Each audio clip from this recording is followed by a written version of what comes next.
On this edition of Gameball NFL Endzone, we're going to do a recap of what happened in Week 11's matchup. Will the Giants upset the Kansas City Chiefs at home by a late field goal? Also, we're going to get to the late night Monday thriller matchup with Seattle Seahawks versus Atlanta Falcons. Will Seattle be able to come back with that game, or Atlanta hold off and win? Also, we're going to be talking about coaches on the hot seat in the next segment. And the other segment we're going to talk about is the matchups coming for Week 12 and prediction. So don't go anywhere. Stay still and tune in as Gameball NFL Endzone Podcast starts now.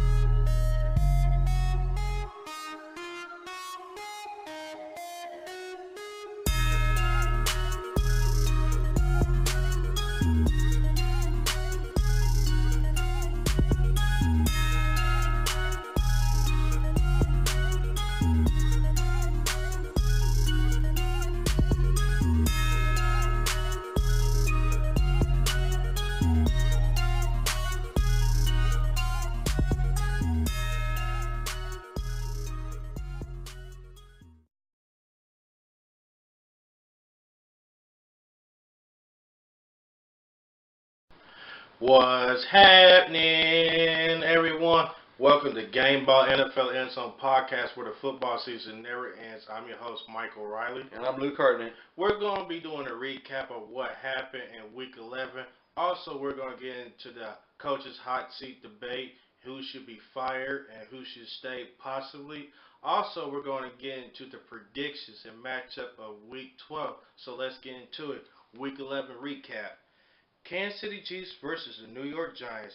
The Chiefs will lose by a field goal, the score of 12-9. No touchdowns in this game, it was just field goals. Alex Smith went 27-40, 230 yards, 2 INTs. Kareem Hunt, 18 rushes for 73 yards. Travis Kelce, 8 catches, a buck 9. Total offense, 363 yards with 22 first downs.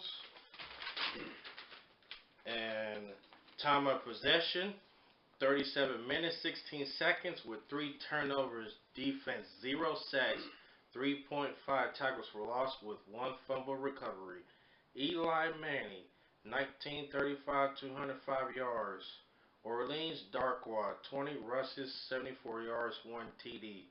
Roger Lewis, 3 catches, 55 yards. Total offense, 317 yards with 20 first downs.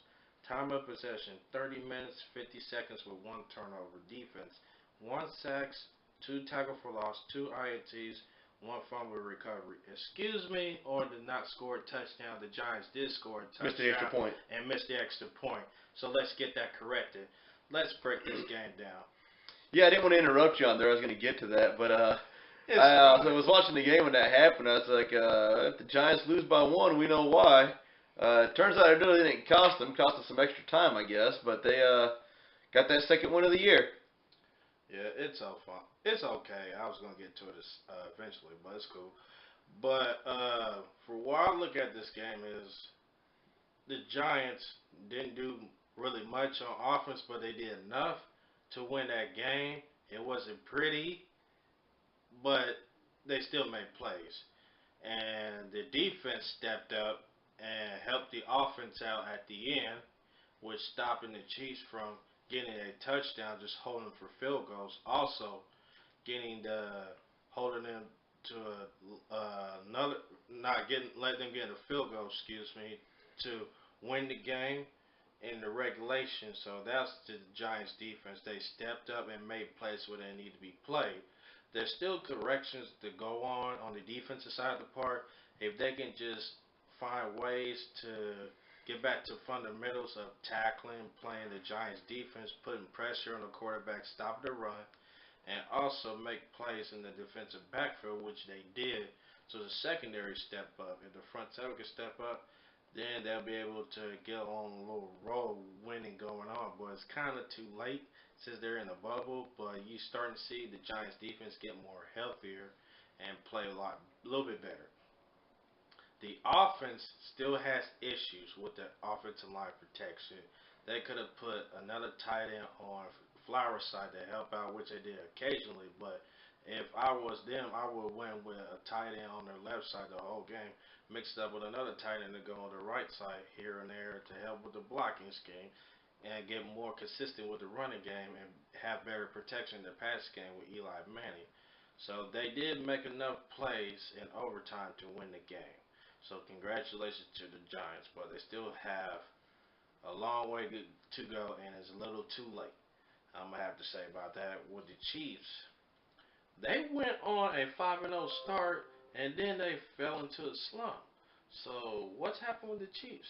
They were their own worst enemy this past Sunday. They've been their own worst enemy in a lot of their losses. Actually, you can make a case that the only team that's beat the Chiefs this year is Kansas City. Exactly.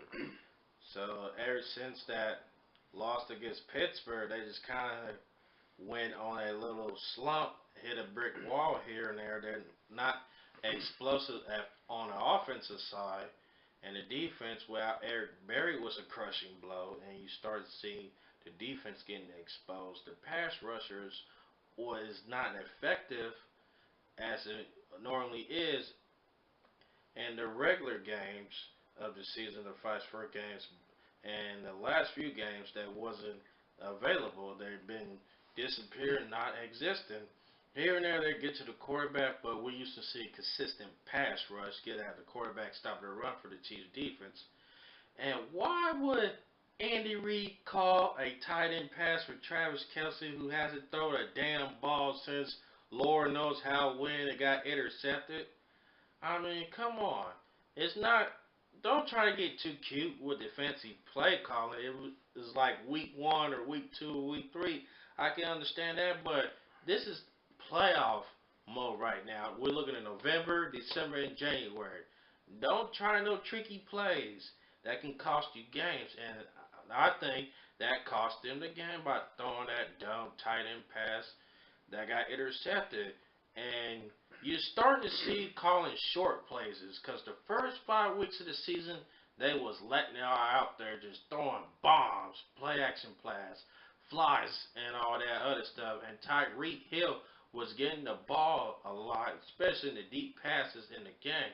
But as you see, the last few games is starting to climb and it's starting getting back to the short passes. I'm like, you gotta let Alex Smith play. What do you have to lose? He's a peacock. Let his wings fly. That's a theory for the other guys' movies. So I'm just saying, but you gotta let him go out there and make plays and give him a chance. Mm-hmm. So that's my thing about it. Okay, next segment we're going to get into is the New England Patriots versus the Oakland Raiders in Mexico City at Azteca Stadium. The Patriots would throttle Oakland bad, score of 33-8. Tom Terrific Brady, 30 of 37, 339 yards with 3 TDs. Deion Lewis, 10 rushes, 60 yards, and a receiving touchdown. Brandon Cooks was balling. 6 catches, a $149 with 1 TD, just torched the shit out of the Raiders secondary. Total offense 420 yards with 25 first downs and 0 turnovers. Time of possession 27 minutes 37 seconds. Defense 1 INT, 1 sack, 1 tackle for loss, 1 fumble recovery. Derek Carr 28 of 49, 239 yards, 1 TD, 1 INT. Marshawn Lynch, 11 rushes, 67 yards. Michael Crabtree, 6 catches, 51 yards. Total offense, 334 yards with 21 first downs.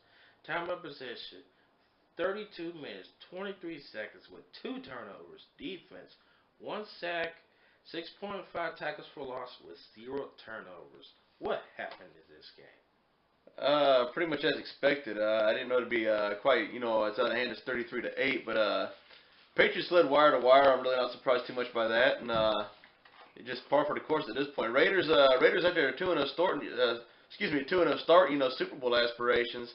They lost that Week 3 game to the Redskins, and it's just all been downhill from there. It seems like the mental aspect is not there with the Raiders. They starting off hot, then they go cold. A lot of people pick this team to be in the AFC Championship game, Mm-hmm. possibly contend to be in the Super Bowl.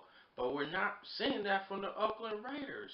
At the past 3 weeks, as the season has been gone, they have one game win, 2 games lost, another game win, lost here. It just goes back and forth, back and forth. The defense is not playing good ball. You also have injuries, and you also not helping Khalil Mack with the pass rush. Bruce Irvin, he can do it here and there, but you need to be consistent day in, day out through the games and help Khalil Mack. He's a one-man wrecking crew as of now. He's the one-man defense who's playing hard. The defensive backs is on IR with injuries, can't stay healthy. The front seven can't stop the run. They can't get the backfield and sack the quarterback, and they're giving up chunk plays. Not just little plays, 10-yard plays here and there. They're giving up chunk plays. They're giving up 20 yards, 30 yards, 50 yards, and a 60-yard touchdown. You let Brandon Cooks fly by the double man coverage and beat you? Not once, but twice. Once for a 52-yard gain, and the other one for a 64-yard gain for a touchdown. It's inconsistency. That's what Oakland is lacking. And you're not running the ball with Marshawn Lynch enough. You have to run him the ball enough. You brought him in for a reason. I think it's time for the offensive coordinator to open the playbook and give more Marshawn Lynch running plays for him to make plays in. That's my problem with them. Defense is just horrible. They're basically a repeat of what happened last season, but recent weeks, we all know that the defensive coordinator was fired, so now we can see a little changes here and there. I don't know who's going to take over calling the plays on defense, but we'll find out for the upcoming weeks and see what Oakland's like. So this could be a good thing for them, or could it be a bad thing? What do you think? They're just playing the season out, waiting for the off season to get around here. I think they got rid of Ken Norton at the time they did, just to get a head start on looking at other resumes. Exactly. Let's get to the Patriots side. The Tom Brady, that ice cream avocado super diet, whatever, he's still balling at the age of 40, showing signs of not slowing down and defying the odds of Father Time. We all know Father Time is undefeated, but Tom Brady continues to be Tom Brady. He continues to keep his body healthy, and when he takes some hits and all that, he continues to have good footwork. As you can see, his pocket presence, when he feels a sack going, he's stepping over here, stepping over there, getting rid of the ball quickly. He's not fast at any by means, but you can see he's more faster as when he was the younger Tom Brady. The older Tom Brady is more faster, more elusive, and getting the ball a lot quicker is his demeanor and game preparation for him to compete and wanting to win. That's what makes Tom Brady so great. And he's the GOAT for a reason. So he's just balling out on all cylinders. The offense is starting to come a lot better, clicking on all cylinders, getting used to the new weapons and the receivers here and there since Julian Edelman went down. It took Tom Brady some time to get used to the new players.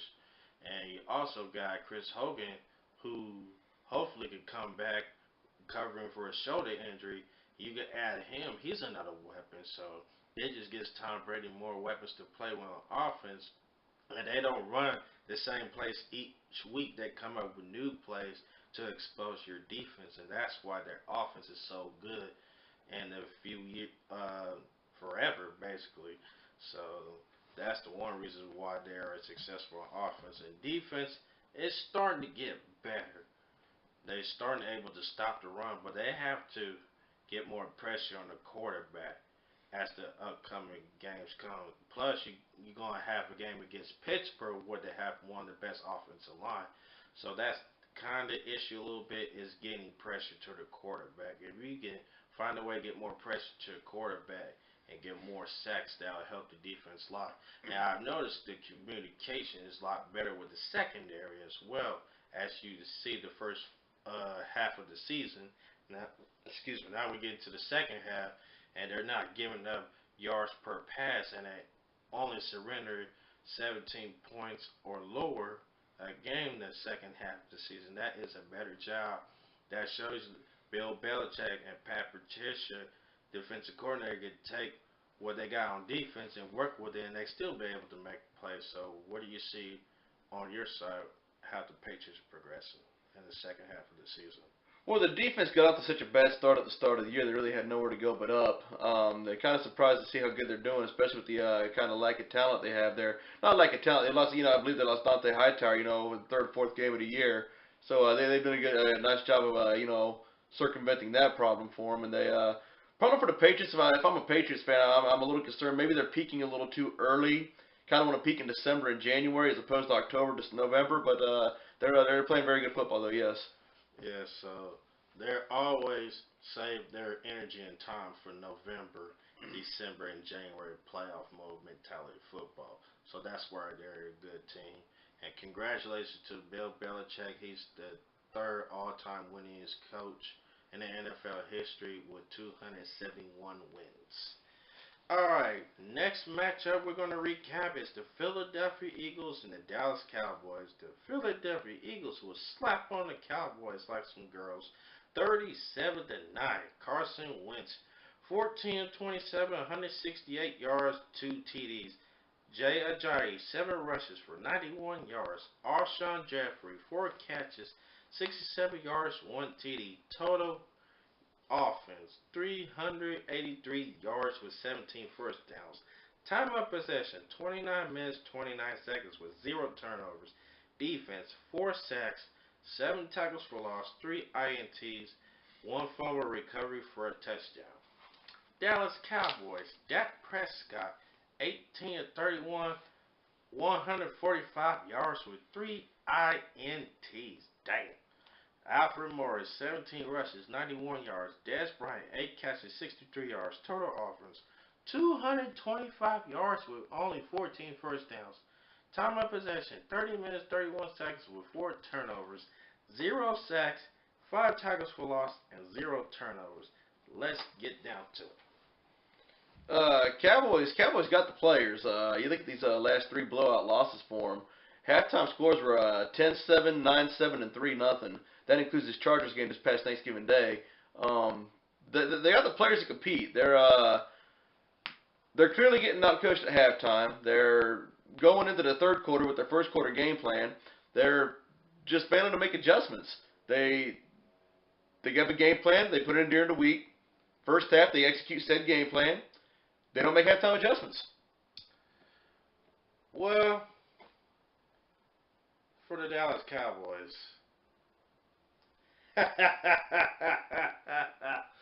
woo, your season is pretty much over.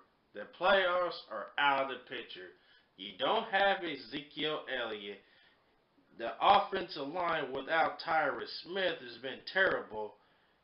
And Dez Bryant's not getting involved in the passing game. He's been inconsistent, or the coaches is not putting him where he needs to be involved more in the passing game. And Dak Prescott basically has been on suicide watch for his life half the time because they're putting another player out there who is struggling against the good pass rushers. They finally put a tight end over there to help out without Tyrus Smith when he was not in the game the last couple games. But when you take the tight end off and leave him one-on-one out there alone, he's getting beat. He's getting annihilated. So that's not on Dak's fault. That's on the coaching staff not putting the players in right situations to win games.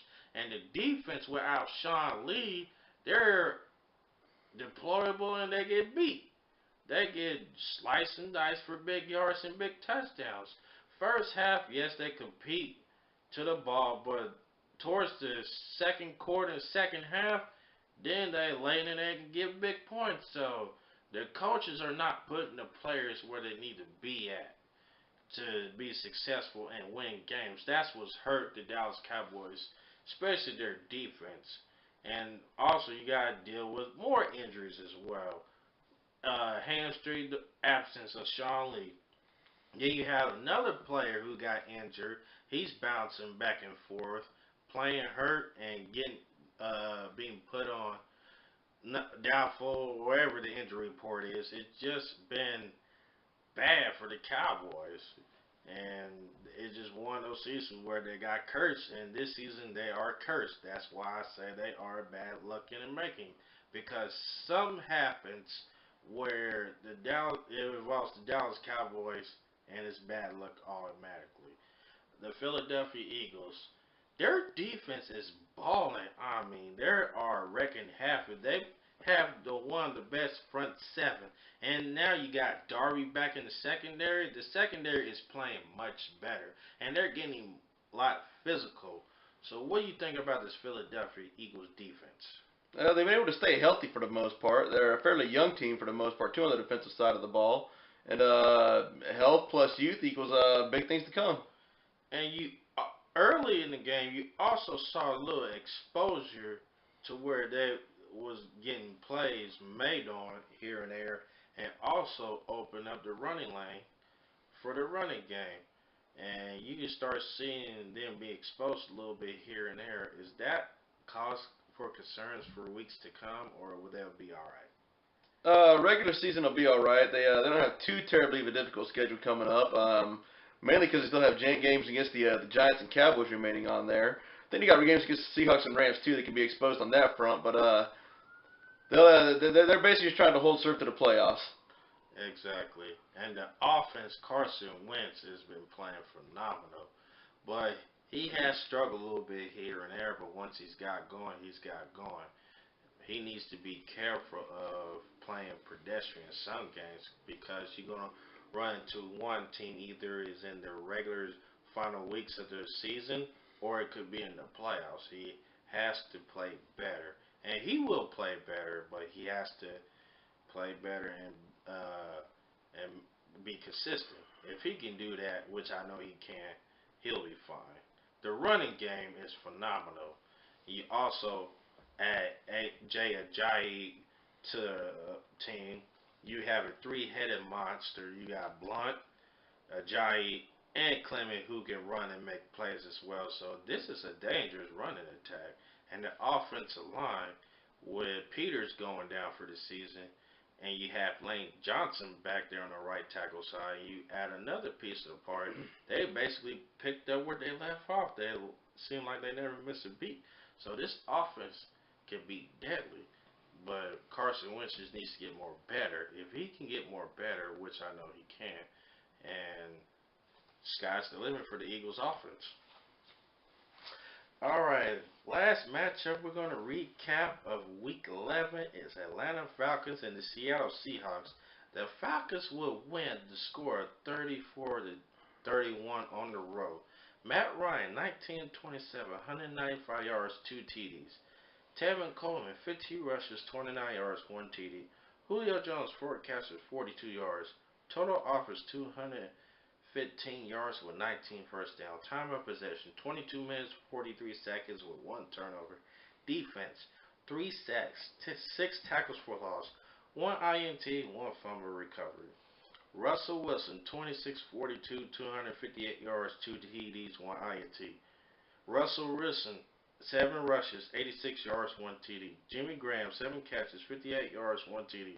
Total offense, 360 yards with 26 first downs. Time of possession, 29 minutes, 39 seconds with 2 turnovers. Defense, 1 sack, 7 tackles for loss, and 1 fumble recovery. What happened in this game?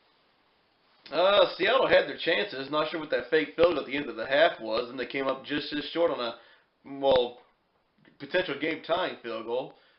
They, presumably kicked the field at the end of the half. They last field goal of the game, they had a chance to win it. So you had a field goal attempt gone wrong at the end of each half that kind of cost them the game. Yeah, it seems like when they lost 2 of their players on defense, the most important pieces on the Legion of Boom defense. First, you lose Richard Sherman, and now you lose Cam Chancellor. It just seems like the defense is going downhill. They're taking 10 steps backwards instead of progressing forwards. Yeah, neither of them losses were very big, though, in my opinion. Though they had over a week to prepare for both them guys being out of there. The injury that hurt him the most this game was Shaq Griffin. He got a concussion out of the game. First Atlanta's offensive series. Losing Shaq Griffin was a much bigger blow to them than having Sherman and Chancellor combined out of the game. Because, again, they had the week to prepare without Sherman and Chancellor in there. You lose a budding star in Shaq Griffin, first series of the game, and now being down Chancellor and Sherman certainly didn't help the cause none. But, when you're thin on depth and you lose an up-and-comer like Griffin first series, that hurt them more than anything else. Yes, very good. You did touch on that. I didn't get to it, but yeah, you touched on Shaq Griffin. So they played their pretty much 90% of the game with their corners as Jeremy Lane and Byron Maxwell, and Atlanta was able to show very good balance running the football against that as well. Mm-hmm. Without Devontae Freeman, Tevin Coleman really shouldered the load for him. Exactly, and Seahawks defense are much vulnerable without those three starters, especially Shaq Griffin, who's an upcoming potential star, and that secondary Legion of Boom, with him gone, that is another major blow. And now you're going to see teams just starting attacking more with the deep passes and short passes that could also be deep in the play action as well.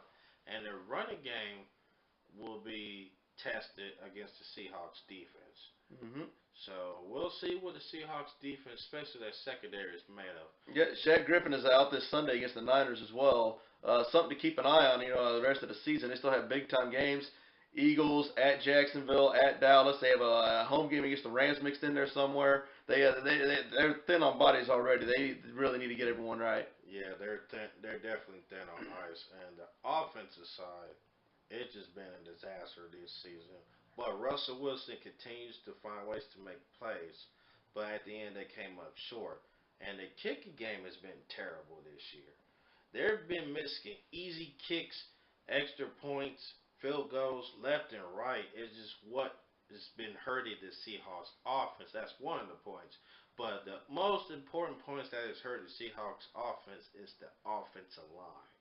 They are getting killed against the pass rushers, and Russell Wilson, he's basically running for his life, calling the police and ambulance or suicide watch and telling them to come help me because he's getting beat up, not getting protected. So he has to run around, make plays, and take chances for turnovers or take chances for getting a big hit that could lead to a serious injury. So that's the downfall of the Seahawks offense. Their playmakers are starting making more plays on the offense to keep them in games, possibly to win games on a game-winning drive or a game-winning field goal. So the offensive line is still an issue, but the Seattle Seahawks still find ways to make plays. But is Seattle a playoff team still? If the playoffs started today, no, they're not, and I'm not sure that they're going to be. Rams got a difficult schedule down the way too. I think it's they already have a road win over the Rams. They get them at home on the 17th of December. I think the winner of that game is going to be the NFC West lone representative in the playoffs. Seattle can win that game. We'll see what they do the other games. Both them teams, whatever else. But I think the NFC West is only going to get one team in. It's going to be the winner of that game, in my opinion. Well, if Seattle wants to win this division, it's win all, win or go home. Because one loss, you're not in the playoffs. And ever since Russell Wilson was drafted by the Seattle Seahawks, they made the playoffs year after year after year after year. And they won a game, at least a game. Exactly. So they've been consistent, but this season they've just been taking blow after blow, hits after hits. So we might not see them in the playoffs for first time in quite some time.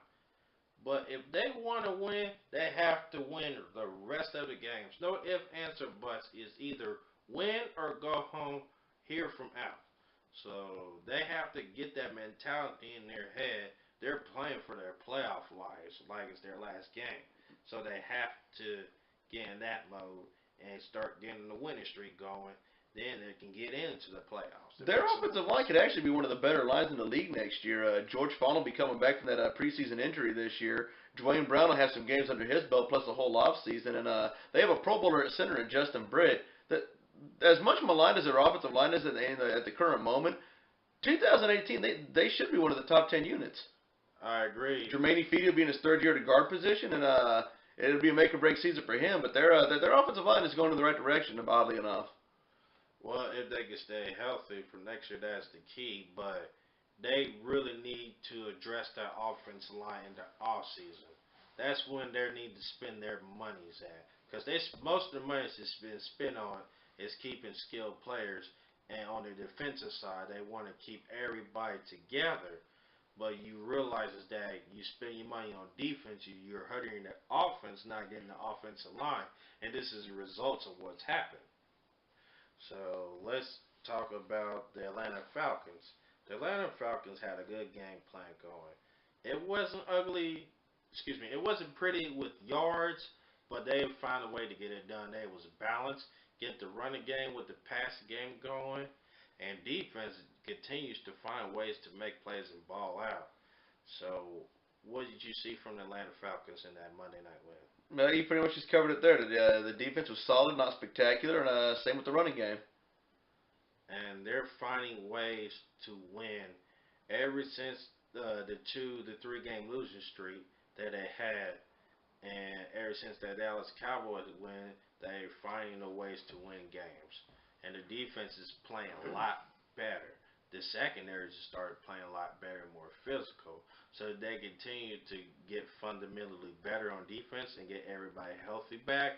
Then they can make some noise on the defensive side of the ball. But the offense, still little issues here and there, but they need to open the playbook up more. So is the Atlanta Falcons a legitimate playoff team, or will they miss the playoffs? Hard to say. I mean, they did what they had to do, beating the Seahawks. They got some help from the Vikings, beating the Lions this Thursday. They If the season were to end right now, are they in the playoffs? They'd be the number 6 team. Yes, they'd be the third NFC South team in the playoffs with the Panthers and Saints. Okay. And that's that. That would do it for the first segment of Gameball NFL Endzone Podcast.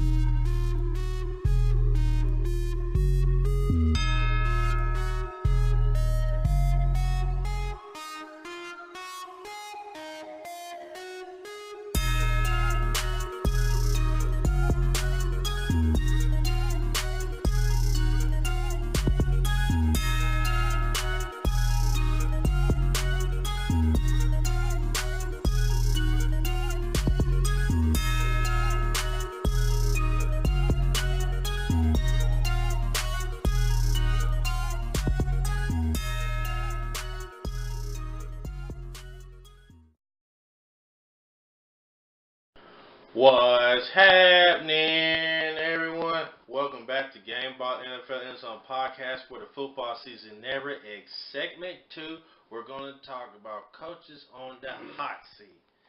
I'm going to rank them down to 5 to 1. Let's get into it. Number 5, Ben McAdoo, New York Giants. Number 4, John Fox, Chicago Bears. Number 3, Chuck Pagano, Indianapolis Colts. Number 2, Hugh Jackson with the Cleveland Browns. And number 1, Marvin Lewis of the Cincinnati Bengals. So who's going to keep their job and who's going to be gone out of the top 5? I have a feeling McAdoo's going to be out of there. Chuck's probably out of Indianapolis too. I like the other 3 to stay put though. I agree. With Ben McAdoo, in his second year as a full-time coach, I could see possibly getting another shot at it, but you can't really put that on him. Yes, he's the head coach. He needs to put his players where they can win games and possibly win the division, get to the playoffs. Last year they was 11-5 and got to the playoffs. This year they're like 2 and some, whatever their record is. But you can't really put it on Ben McAdoo because you have to look at the front office. You have to look at the general manager and Reese. I seen them being gone after this season. All they did was grab skilled players.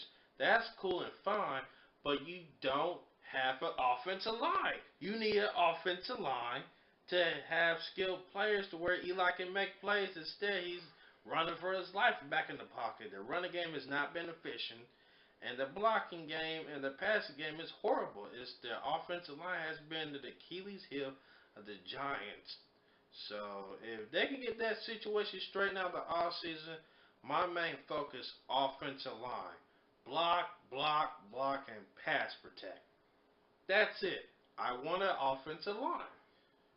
Either in the draft or free agency.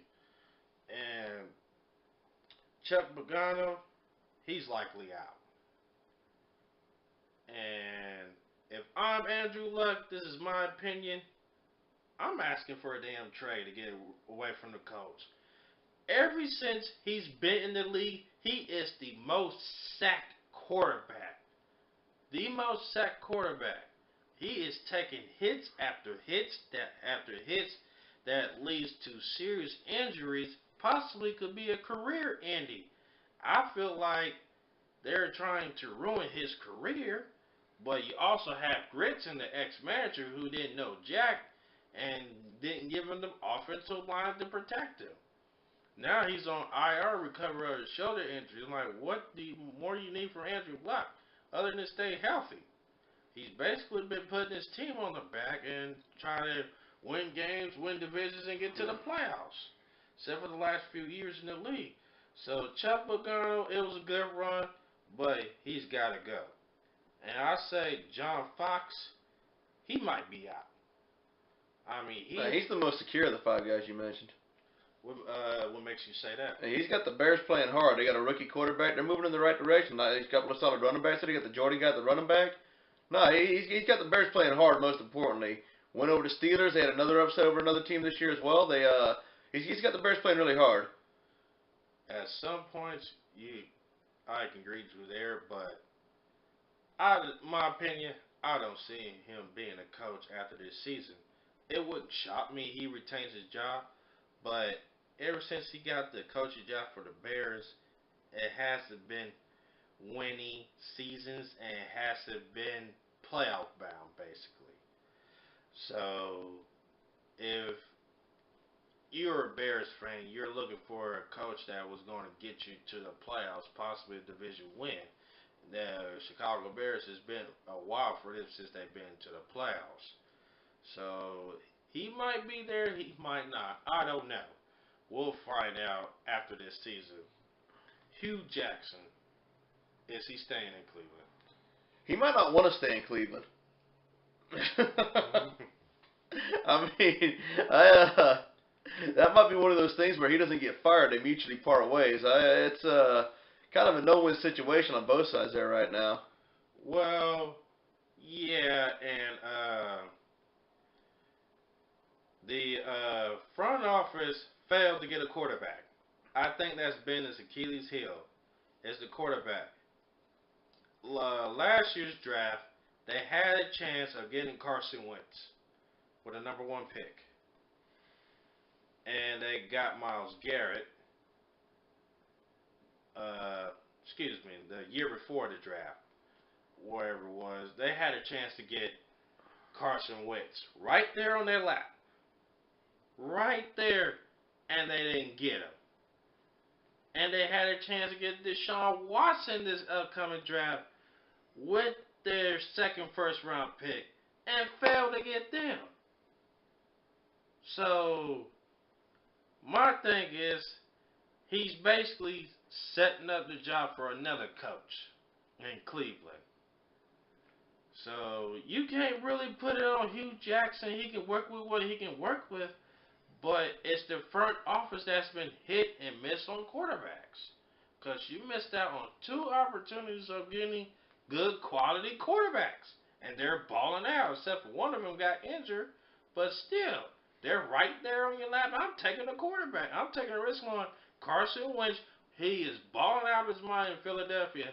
Deshaun Watson, who you passed out on, he's balling out of his mind until he got hurt. Those are the 2 quarterbacks you passed up on. And the number 1 coach is Marvin Lewis. I'm going to let you go first on that. It kind of depends on who's available for the Bengals after they get. He might be better than any candidate they can go after.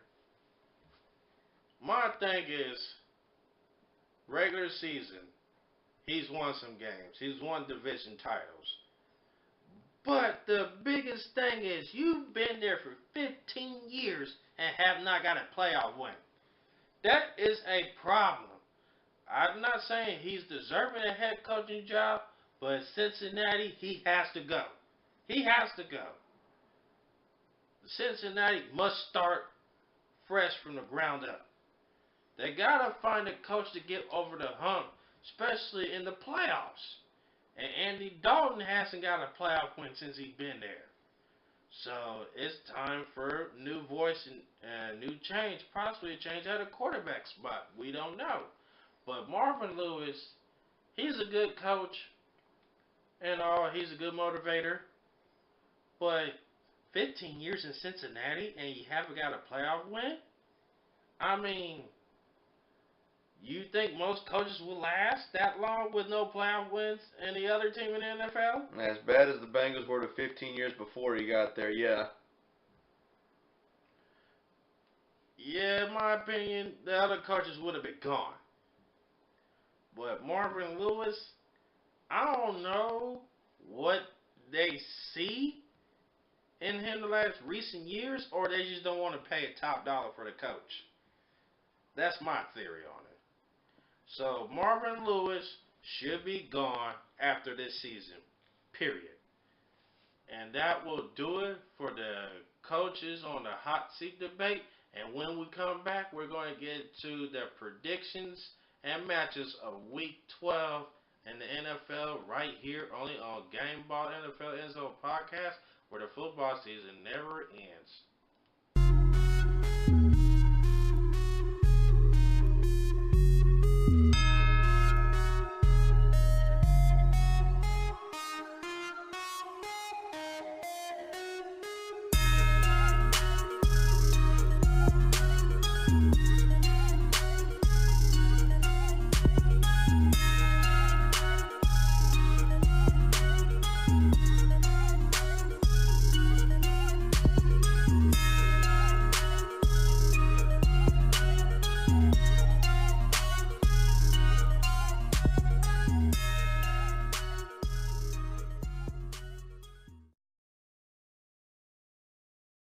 Alright, welcome back to Gameball NFL Endzone Podcast, where the football season never ends. Last segment we're going to get into is matchups and predictions of Week 12.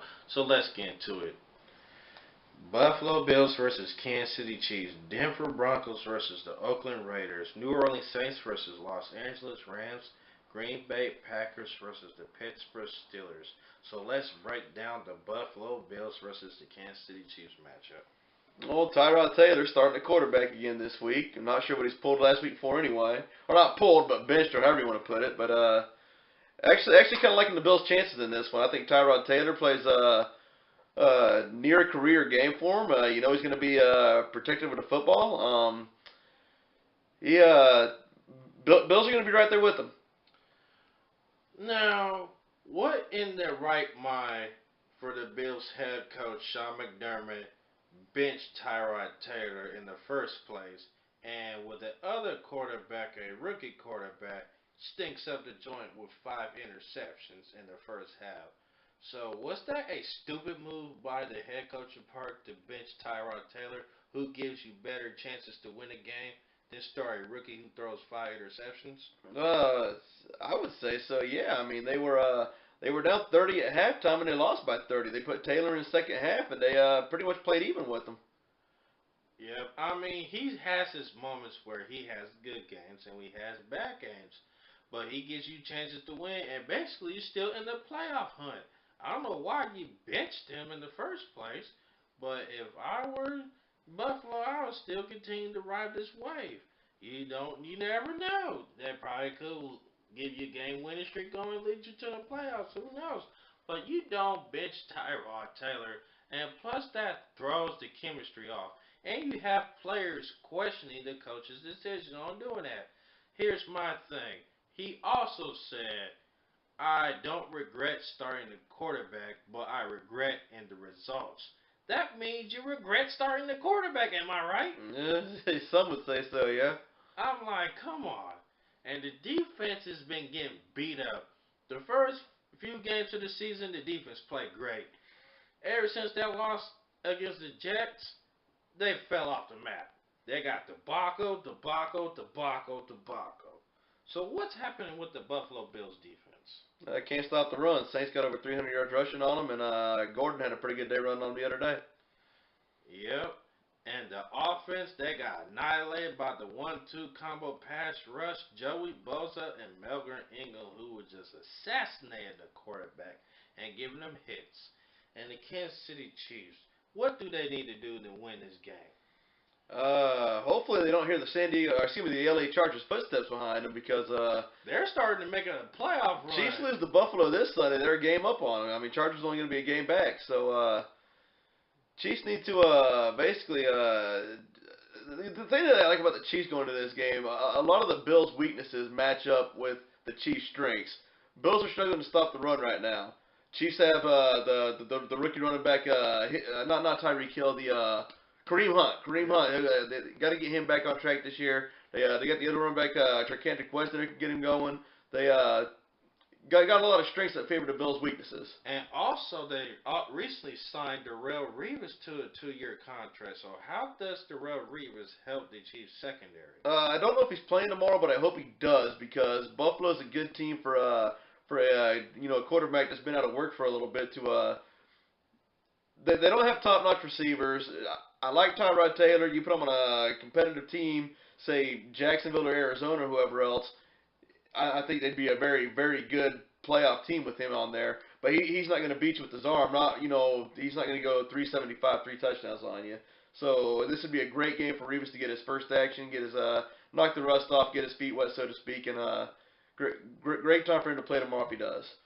Well, my biggest thing going to this game is the offense. Andy Reid needs to take the handcuffs off of Alex Smith and let his wings fly. Let him play. Let him go out there and be a peacock, for crying out loud. Let him loose. I mean, he's not getting younger, and he's eventually going to get replaced. So let him go out there, fling the ball a little bit, and make plays. But don't get too cute and call running back or tight end plays will get you beat in the head or get a turnover taken over. So you have to play smart. But at the same time, play with aggression. You have to open the playbook a little bit and let the players play. And the defense has to play better. With Darrelle Revis, if he's playing, see how he goes. But he could probably be a good contributor in that secondary. So let's see how this plays out. All right. Denver Broncos versus the Oakland Raiders. Let's break this matchup. I was actually watching this game with the Raiders friend of mine, the first matchup of the year. As the game was winding down on a Broncos victory, I kind of made a comment to him like mid-third quarter. I was like, I don't see anything that suggests that the Raiders can win the next time they play. Lots changed since then. I see no reason for the Raiders to lose this game, actually. As bad as both teams are playing,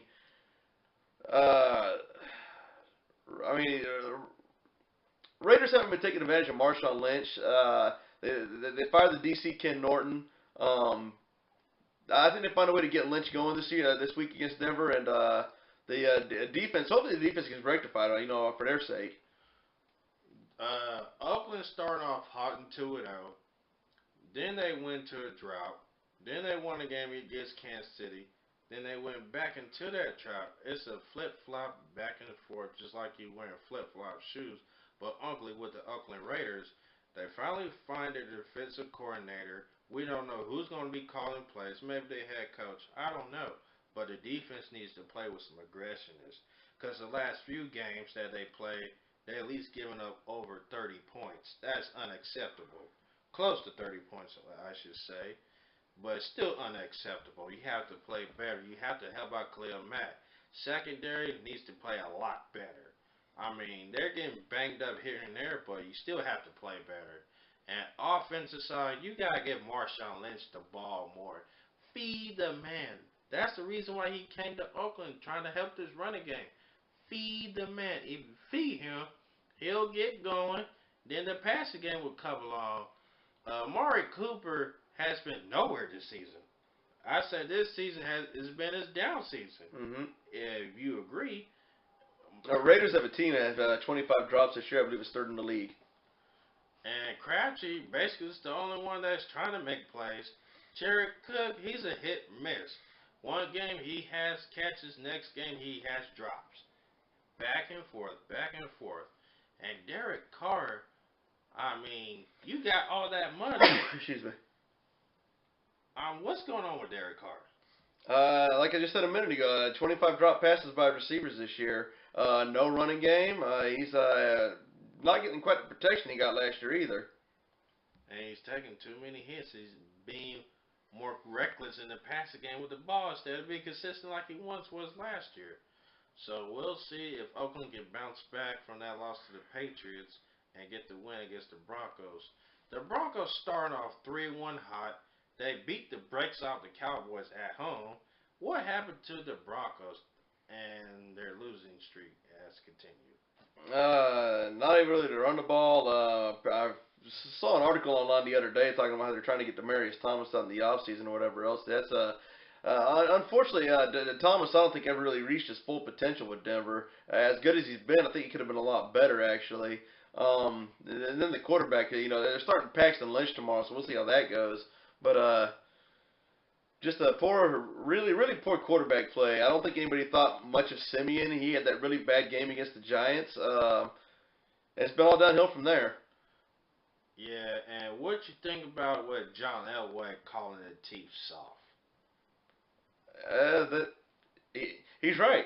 They've been soft this year. And you can't really argue with his point. Because you start off 3-1, then you drop. And you're playing soft, basically. So if you're being called soft by the executive, that has to get to your head and want to play more physical instead of playing soft. The offense has to play better. The defense must play better in this game because they are giving up a lot of points.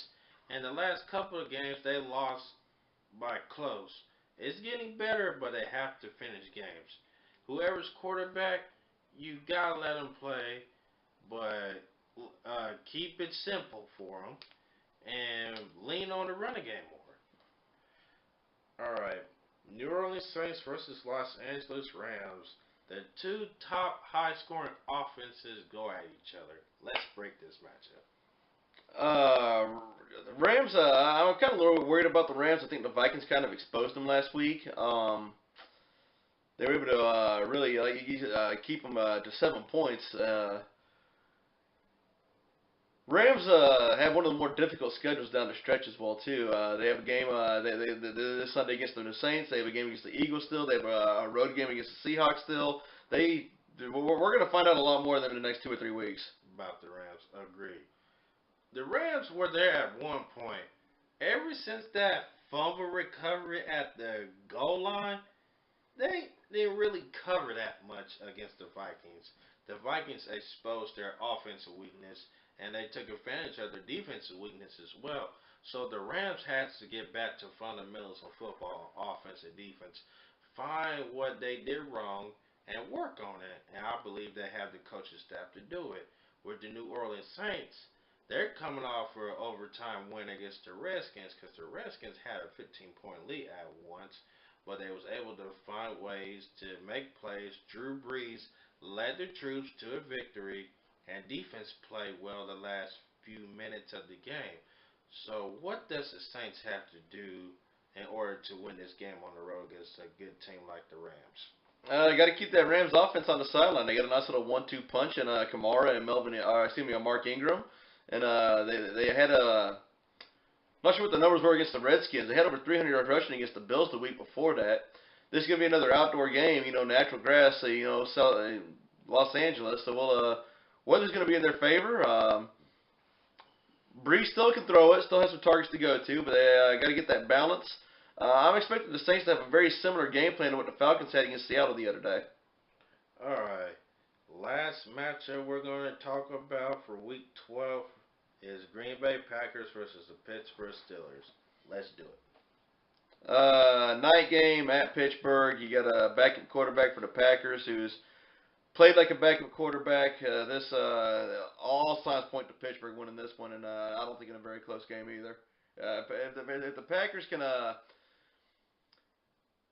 Steelers have had bad halves here and there. They were down 17-3, I believe, at one point against the Colts before coming back to win that game. That was a road game, of course. But if the Packers can be within a score either way at halftime, plant that seed of doubt, they may have a chance. They can't win the game in the first half, but they can sure lose it.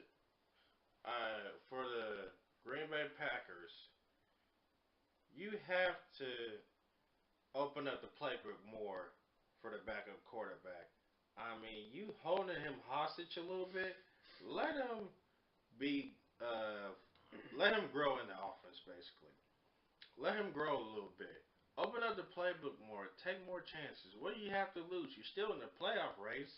Don't be conservative. And this has been the Packers' weakness. All the offenses is based off of Aaron Rodgers.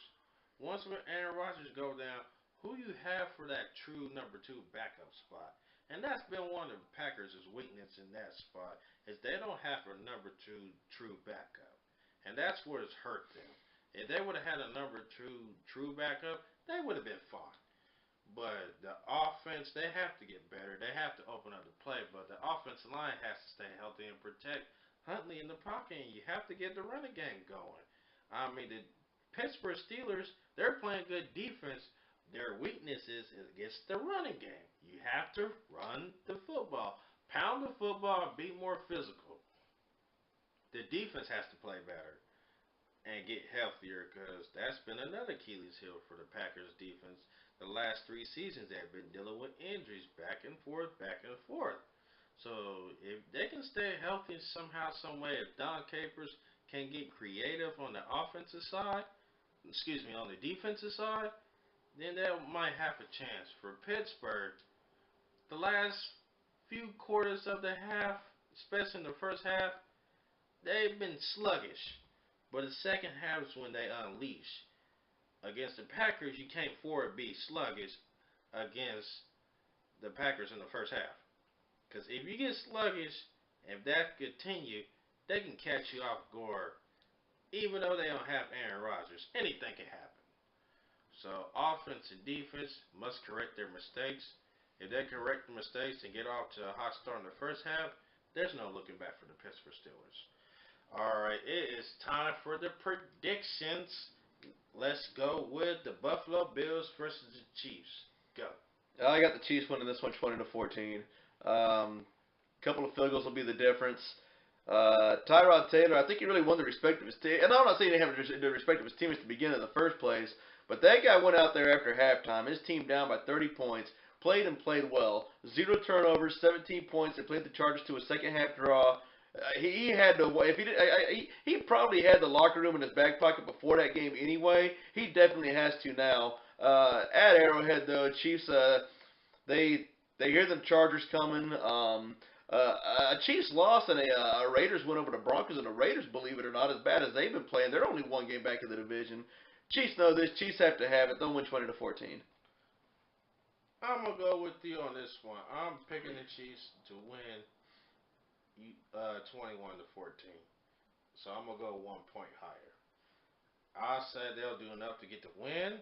It won't be a sexy win, but they do enough offense, defense, and special teams to make more plays to win that game. Chiefs lose this one. The Mahomes watch is officially in full effect. Exactly. And you have Chargers knocking at the door. So you better continue to win. If you don't, and you lose that opportunity, that's on you. Alright, Denver Broncos versus the Oakland Raiders. Let's go. Paxton Lynch making his first start of the year. Almost out of his career. I believe he started a few games last year. Didn't pan out very well in those starts last year. Been hurt most of this year as well. He was healthy for most of the preseason, if I'm not mistaken. I'm not really sure how he got hurt or when, but from what I understand, even before he got hurt, he wasn't out playing Simeon in the preseason for the starting job. That's going to be very alarming, too. So, Simeon's underperformed. We know who Brock Osweiler is. More importantly, we know who he's not. I'm not holding out hope for Paxton Lynch. I don't think he's really the answer either. We'll see about that. But Raiders are at home. They're not going to get swept by particularly a bad Broncos team. Raiders will win this one. I think it's semi-comfortably 23-13. Well, there has been issues with the offensive line, and still issues with that offensive line. You can't really put it on the quarterback. You can, but at the same time, it's not the quarterback's fault for lack of protection and lack of blocking the running game. And the defense has to play better. We have to see that no-fly zone defense we're accustomed to seeing for the last 3 to 4 years. So it's going to be a tight one, But I'm going to roll with the Denver Broncos on the road. I'm going to say the score of Upset. 20 to 17. Denver finds a way to get a last winning field goal on the road against Oakland. That'd be huge for Lynch going forward. I mean, just keep it simple for him. You can open the playbook, but keep it simple and get the running game going. That's the offensive line's best friend is the running game. He is the most mobile of their three quarterbacks. Can maybe get some first downs in some 3rd and 4, 3rd and 5 situations. So that's one silver lining with the guy. If I'm the Denver Broncos, I'm taking a page of what the Patriots did and what the Dolphins did and what the other teams did against the Raiders defense, exposing them in the running game. And you also have to take advantage of their linebackers in the passing game with the running backs. That's how teams has been exposing Oakland Raiders defense. So take that page and put it into your playbook, call your own little plays here and there, and take that matchup and expose it. So I believe Denver will do that, and they will make enough plays to win this game. New Orleans Saints versus Los Angeles Rams. Go. As I mentioned earlier, the Saints got that nice little combination of Kamara and Ingram. Kamara's just been huge. He's a healthier, bigger, faster Darren Sproles.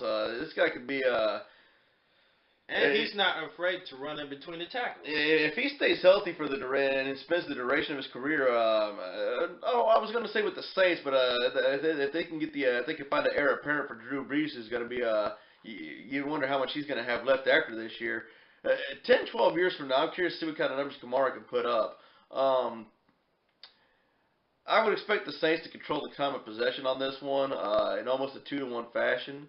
I don't think the final score will be close to what it was when they played the Bills a few weeks ago. I think the game plan and the execution of said game plan will be the same, though.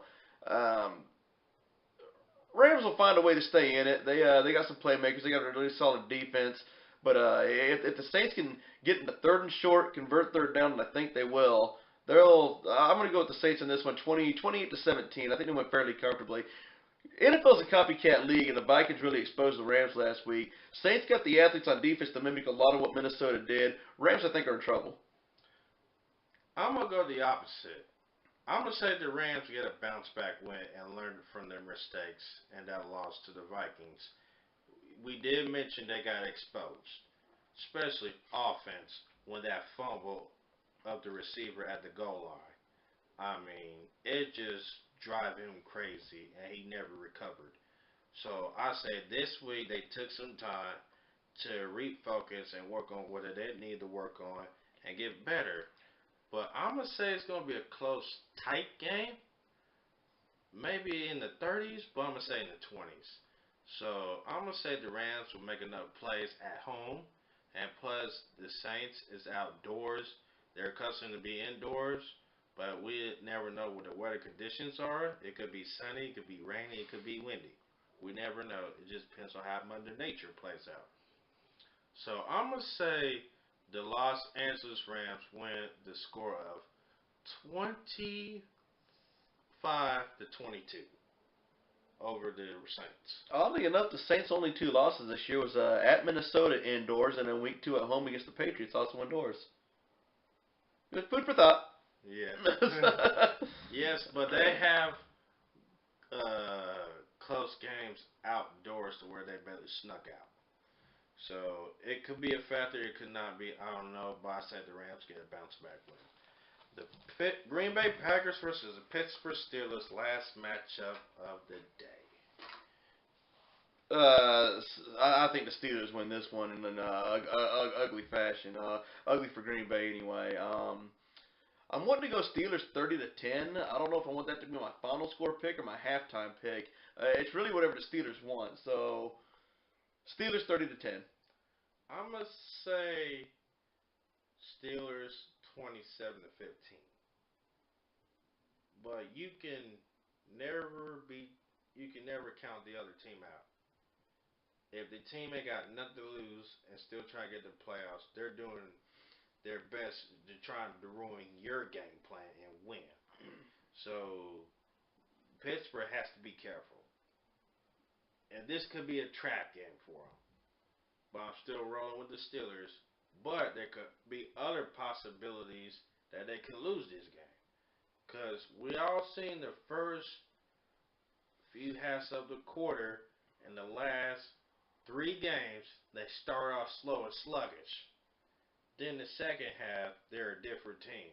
They have to start off fast in the first half. If they don't start off fast in the first half, and one costly mistake, that can determine the game. But I'm still rolling with the Steelers 27-15. Alright, that will do it on this podcast. You can follow me at social media, Facebook, Gameball College Kickoff / Gameball NFL Endzone. Twitter, all capitalized, GAMEBALL, all capitalized. That stands for Gameball _ capitalized M lowercase YKE. Email gck.gnfle@gmail.com. Also, subscribe to my YouTube channel at gck.gnfletv. Leave your likes, comments, and subscribe. And your social media? Luke Hartnell on Facebook, Luke Hartnell on Instagram. I am Luke Hartnell on Twitter.